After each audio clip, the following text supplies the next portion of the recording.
I'm really very grateful because when I came here 50 years ago, he was still in the primary school. It's his father who received me here, and I was so touched by the hospitality of the Papa, who used to even see that 12 of us could not keep this compound after sending away more than 100 and something teachers on training.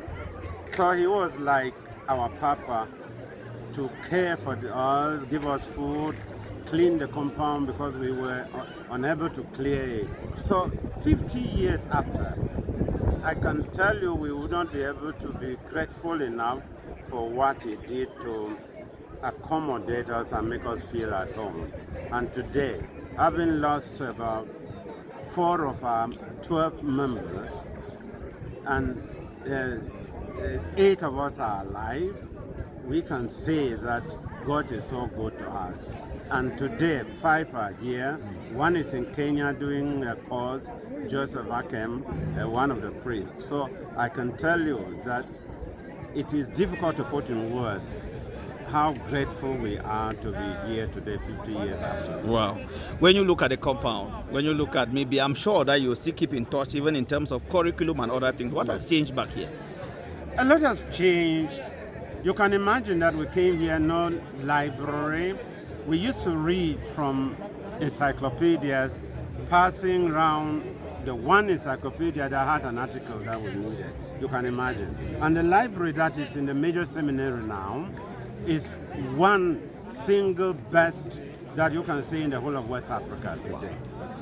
Anybody who wants to do any academic work, if you don't pass through the major St. Thomas Aquinas Major Seminary, you will say that you have hardly done any scientific work, because we are proud that one of the founding members who is still alive, and unfortunately he's not here today, on holidays in Holland, Harry Peters, has done the greatest job anybody could do for this seminary. Wow. And he built the library, which is one best, I can say, for Africa. I cannot say that we have anything today to compare with our days, because we were just groping in the dark and trying to make ends meet, and we were happy that 12 of us had 8 professional professors who were able to take us through.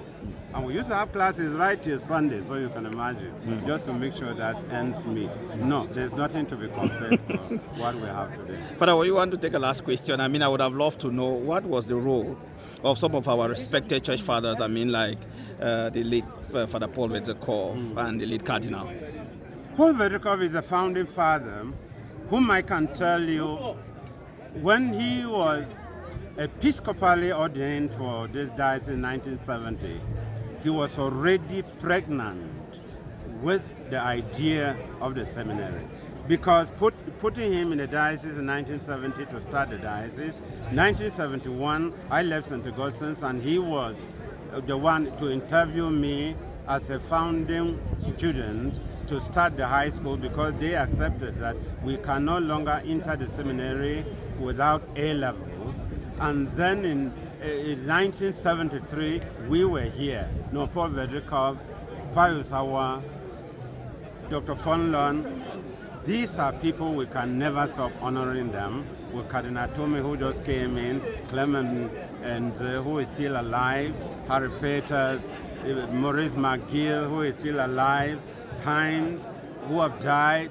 I mean, I can tell you, with the Benedictines that came in, 3 of them who were professionals and handled us, 8 of them, no. Paul was the great man that we need to keep praying and thanking God for him, that he was the father of the diocese and the founding father of the major seminary. Thank you, Father. Good. Thank you.